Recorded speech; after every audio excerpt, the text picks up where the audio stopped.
Hey guys, welcome to this channel. आज हम बात करने वाले हैं एक ऐसे रोमांटिक ड्रामा थ्रिलर मूवी के बारे में जिसमें हमारी मेन कैरेक्टर स्टेफनी अपनी लापता फ्रेंड को ढूंढते हुए बहुत सारे रहस्यों का सामना करती है जिसके बारे में उसने कभी सोचा भी नहीं था। इस मूवी का नाम अ सिंपल फेवर है। मूवी स्टार्ट होती है और हम हमारे मेन कैरेक्टर स्टेफनी को देखते हैं जो एक मॉम है। वो व्लॉग चैनल चलाती है और अपने बेटे से बहुत प्यार करती है। वो अपने बेटे के स्कूल एक्टिविटीज़ में बहुत अच्छे से पार्ट लेती है और बाकी बच्चे के पेरेंट्स को लगता है कि काश वो भी ऐसा कर पाते हैं। स्टेफनी के बेटे का एक फ्रेंड बन गया था और वो उसके साथ आज टाइम स्पेंड करना चाहता है, मगर स्टेफनी को पहले उसकी मदर से परमिशन लेनी पड़ेगी।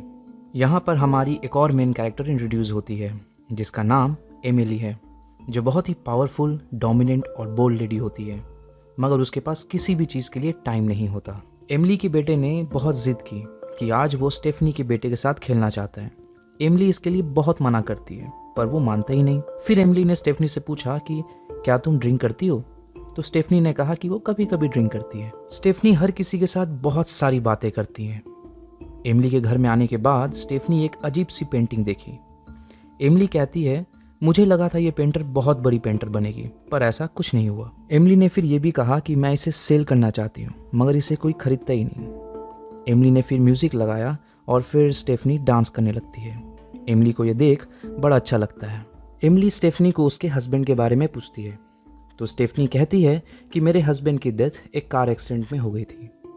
और फिर एमिली ने अपने हस्बैंड के बारे में बताया कि वो एक बुक राइटर था और उसने पिछले 10 सालों में कोई बुक नहीं लिखी। थोड़ी देर में एमिली का हस्बैंड शॉन घर पर आता है। उन दोनों में बहुत अच्छी केमिस्ट्री थी। वो एक दूसरे को थोड़ी भी देर दूर नहीं छोड़ सकते थे।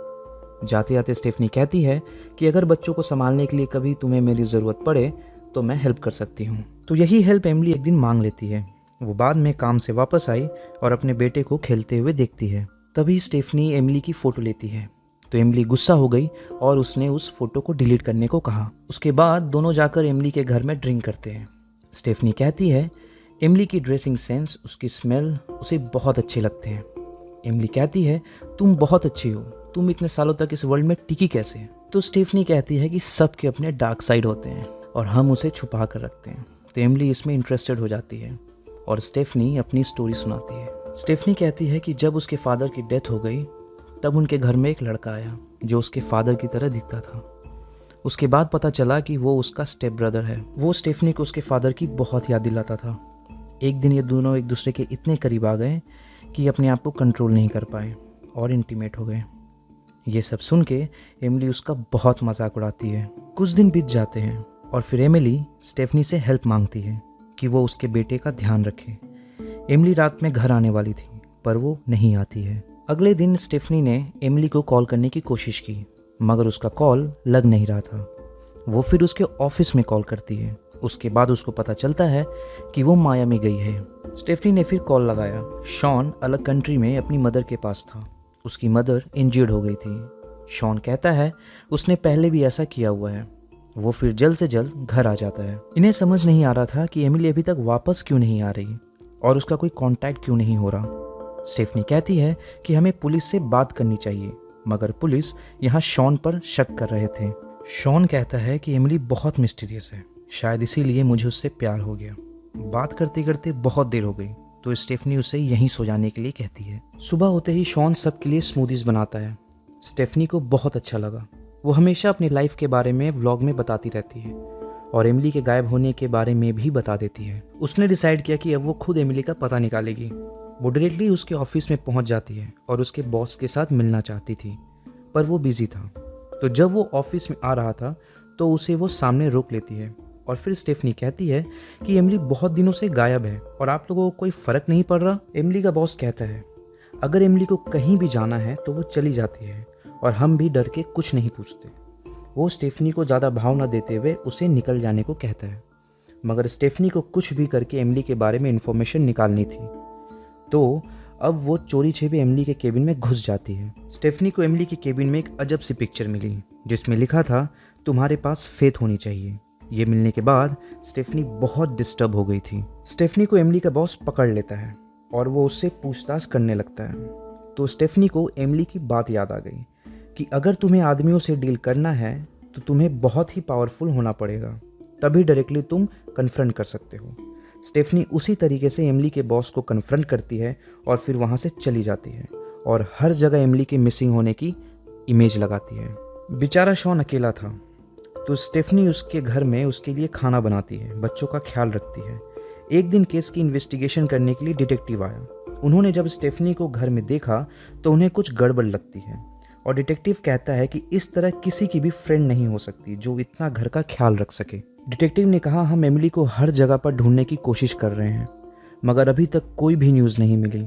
डिटेक्टिव के जाने के बाद शॉन स्टेफनी को थैंक यू कहता है। स्टेफनी को उसके व्लॉग के जरिए उसे न्यूज़ मिली कि किसी ने एमिली को मिशिगन में देखा हुआ था। इतने ही देर में शॉन को एक कॉल आता है कि एमिली को पुलिस ने ढूंढ लिया था और उसकी लेक में डूबकर डेथ हो गई थी। शॉन ने उसे आइडेंटिफाई कर लिया और बहुत रोता है। एमिली का बेटा अभी भी कहता है कि मेरी मदर जिंदा है, मगर स्टेफनी का बेटा कहता है कि नहीं, वो हेवन में है।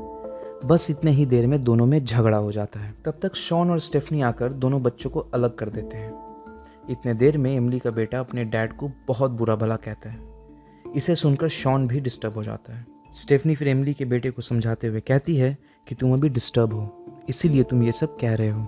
शॉन अपसेट था। स्टेफनी उसके पास आ गई, उसे गले लगाया और फिर इतने करीब आ गए कि एक दूसरे को किस कर लेते हैं। फिर वो कंट्रोल नहीं कर पाए और एक दूसरे के साथ इंटीमेट हो जाते हैं। अब स्टेफनी बहुत सारा टाइम यहीं स्पेंड कर जाती है। एक दिन स्टेफनी ने एमिली की वार्डरोब से उसकी ड्रेस निकालकर पहन ली तो अचानक से डिटेक्टिव घर पर आ गया और इस ड्रेस को स्टेफनी निकाल नहीं पाती है। वैसे ही उससे मिलने गई। डिटेक्टिव उससे पूछता है कि क्या एमिली ड्रग्स लेती थी, तो स्टेफनी कहती है एमिली ने कभी ड्रग्स नहीं लिया और अगर लिया होता तो उसे मालूम होता। तो डिटेक्टिव कहता है कि तुम शॉन को बहुत ज़्यादा हेल्प कर रही हो। तो स्टेफनी समझाने की कोशिश करती है कि मैं उसकी बस एक फ्रेंड हूँ। डिटेक्टिव ने उसे कहा कि शॉन के पास $4 मिलियन की पॉलिसी है जो उसे एमिली के ठीक मरने के बाद ही मिलने वाला था, और क्या तुम्हें इसके बारे में कुछ भी पता है? मगर स्टेफनी कहती है कि उसे इसके बारे में कोई आइडिया नहीं है। अब स्टेफनी पूरे घर को छानबीन करना शुरू करती है। उसे कुछ डॉक्यूमेंट्स मिलते हैं तो वो शॉन के ऑफिस जाती है, तो वहाँ स्टेफनी शॉन को किसी लड़की से गले मिलते देखती है और अब स्टेफनी हर पहलुओं को जोड़ने की कोशिश करती है। लंच करते समय एमिली का बेटा निकी कहता है कि उसने अपनी मॉम को देखा है, तो उसके डैड और स्टेफनी उसे समझाने की कोशिश करते हैं कि जो लोग को हम मिस करते हैं वो मरने के बाद भी हमें दिखते हैं, मगर निकी समझना नहीं चाहता और फिर वो अपने डैड और स्टेफनी पर चिल्लाता है और सोने चला जाता है। स्टेफनी अपसेट हो जाती है। शॉन कहता है क्या हुआ, तो स्टेफनी कहती है कि उसे एमिली की परफ्यूम की स्मेल निकी पर घोस्ट के जैसे है, यहाँ तक कि सारे घर में स्मेल आ रहा है। शॉन कहता है हमने उसकी डेड बॉडी को लेक में से निकलते देखा है, और वो कहता है कि एमिली मेरे साथ हमेशा खेलती थी। वो एक बार की बात बताता है कि उसके मॉम की बहुत ही वैल्यूएबल रिंग गायब हो गई और बाद में पता चलता है कि वो रिंग एमिली ने चुराई थी और वो वापस भी नहीं करना चाहती, और तो और वो शॉन को ब्लैकमेल भी करने लगी। शॉन कहता है कि एमिली ने हमेशा उसे तंग ही किया है, मगर अब जो वो स्टेफनी के साथ है तो उसे बहुत अच्छा लग रहा है। ये सुनकर स्टेफनी को अच्छा लगता है। शॉन कहता है कि मैंने अब राइटिंग भी स्टार्ट कर दिया है। तो अब स्टेफनी ने डिसाइड किया कि वो अब एमिली के कपड़ों को फेंक देगी और नए कपड़ों से रिप्लेस करेगी, मगर वो देखती है कि उसके क्लोजेट में फिर से एमिली के कपड़े और शूज़ रखे हुए हैं, जिसे देखकर स्टेफनी डर जाती है। स्कूल से लौटते समय स्टेफनी दोनों बच्चों को लेकर घर आती है, तो एमिली का बेटा कहता है कि उसकी मॉम ने स्टेफनी के लिए एक एनवलप दिया है। स्टेफनी जब एनवलप खोलकर देखती है तो उसे दिखता है कि उसमें उसके स्टेप ब्रदर और उसका पिक था, जिसे देखकर वो बहुत ज़्यादा घबरा जाती है। एक दिन स्टेफनी को एमिली का कॉल आता है और वो कहती है कि मैं तुम पे नज़र रख रही हूँ। ये सुनकर स्टेफनी डर गई और शॉन से जाकर ये सब कहने लग गई। तो शॉन कहता है कि तुम ग्रीफ में हो और तुम ये सब चीज़ें जस्ट इमेजिन कर रहे हो।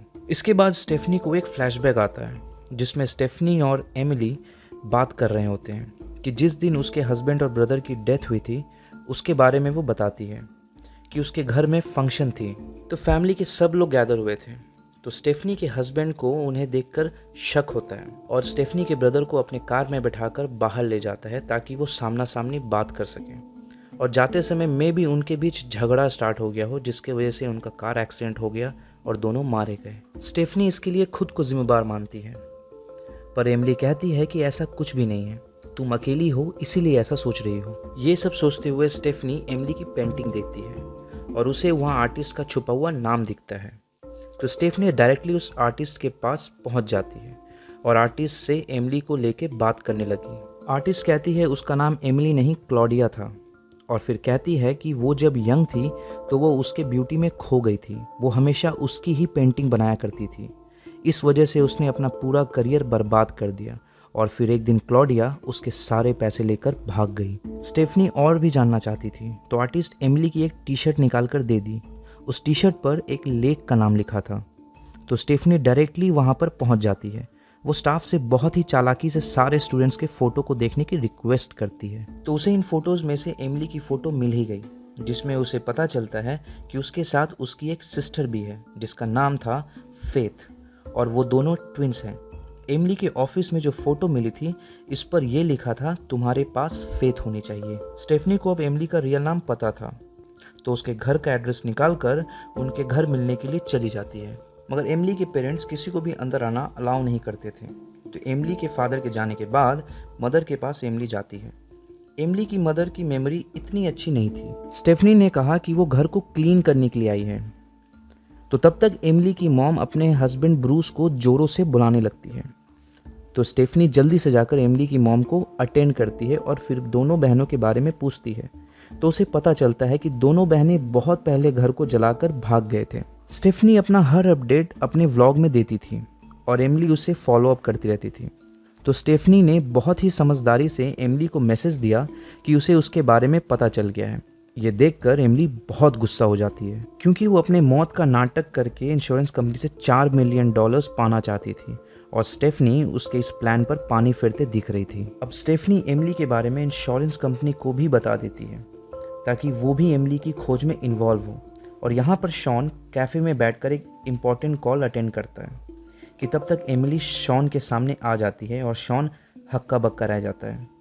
वो एमिली से पूछता है कि तुमने ऐसा क्यों किया।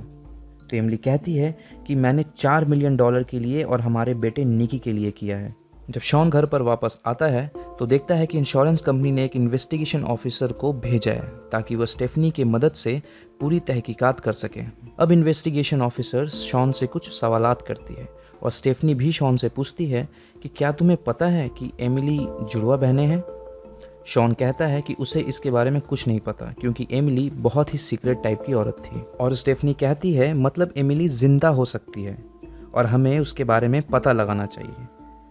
तो इन्वेस्टिगेशन ऑफिसर कहती है कि जब तक एमिली की डेथ का कंफर्मेशन नहीं मिलता तब तक $4 मिलियन की इंश्योरेंस की रकम उन्हें नहीं मिलेगी। स्टेफनी अपना सारा अपडेट व्लॉग पर देती रहती थी, जिससे कि एमिली को वो अपने व्लॉग से मैसेज देती है कि वो उससे मिले। एमिली स्टेफनी से मिलने आती है। स्टेफनी कहती है कि मैं तुम्हारे मदर से मिली थी। एमिली कहती है दरअसल ऐसा हुआ था कि जब हम छोटे थे तो फेथ बहुत सारा ट्रबल क्रिएट करती थी और इसके वजह से डैड हमें बहुत मारते थे। इन सब से वो दोनों बहनें बहुत परेशान हो गए थे। तो एक दिन दोनों ने मिलकर घर को जला दिया और हमेशा के लिए भाग गए। इन दोनों को न्यूज़पेपर में दिखाया गया था, तो अब ये एक साथ नहीं रह सकते थे। तो इस वजह से ये दोनों अलग अलग रास्ते पर चली जाती हैं। स्टेफनी कहती है मुझे पता है तुमने ही अपनी बहन को मारा है। एमिली ने कहा ऐसा कुछ भी नहीं है, फेथ ने मुझे अचानक से मिलने को बुलाया। उसे पता था कि अब मैं रिच हूँ, तो इस वजह से फेथ ने एमिली को ब्लैकमेल किया और उससे $1 मिलियन मांगे। एमिली कहती है मैं उसे देने के लिए रेडी थी। उसके बाद ये दोनों लेक में स्विम करने के लिए गए थे और फिर फेथ लेक से बाहर आई ही नहीं। पर यह झूठ था, एमिली ने ही फेथ को मार डाला था। स्टेफनी एमिली की स्टोरी पर बिलीव नहीं करती।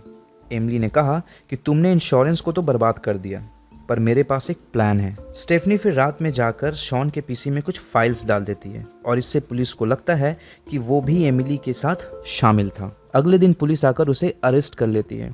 एमिली खुद को इंजर करती है और पुलिस को कहती है कि शॉन ने ये सब प्लान किया था, उसने मुझे मारकर ये सब करने के लिए कहा था। शॉन को जब बेल मिली तो वो एमिली के पास आता है। एमिली शॉन को देखकर सरप्राइज थी और तब तक स्टेफनी भी आ गई। वो शॉन पर बहुत ही गुस्सा थी क्योंकि उसने उसे यूज़ किया है कह के स्टेफनी शॉन को शूट कर देती है। एमिली ये सब देखकर हंसने लग गई और कहती है ये सब नाटक बंद कर दो, मुझे तुम्हारे प्लान के बारे में सब पता है और मैं इस तरीके से कन्फेशन नहीं करने वाली। स्टेफनी कहती है कि तुमने तो कन्फेशन ऑलरेडी कर दिया है, मगर एमिली कहती है कि मैंने कैमरे घर से निकाल दिए हैं और पुलिस को किसी और घर पर भेज दिया है। वो फिर अपने गन से शॉन को शूट कर देती है और कहती है कि शॉन के मरने के बाद उसे फिर से $4 मिलियन मिल जाएंगे। एमिली स्टेफनी को भी मारने वाली होती है, तो स्टेफनी कहती है तुमने अब तक जो कुछ भी किया मैं उसे लाइव स्ट्रीम कर रही हूँ। उसने अपने शर्ट के बटन में कैमरा छुपाया हुआ था। ये देख एमिली डर गई और जल्दी से भागने लगती है, और जब तक स्टेफनी को शूट करने लगती है कि तब तक स्टेफनी का एक सब्सक्राइबर आकर एमिली को गाड़ी से टक्कर मार देता है। एमिली अरेस्ट हो जाती है। शॉन को भी ज़्यादा चोट नहीं आया और वो जल्दी रिकवर हो गया। शॉन ने एक बुक लिखी जो बहुत फेमस हो गई थी। ये सारा कुछ स्टेफनी अपने व्लॉग में बताती रहती थी और एमिली ने भी जेल के लाइफस्टाइल को अडेप्ट कर लिया था। तो अगर आपको इस तरह के इंटरेस्टिंग मूवीज़ के बारे में जानना है तो वीडियो को लाइक करिए, शेयर करिए, सब्सक्राइब करिए। मिलते हैं किसी और वीडियो में। Thank you for watching.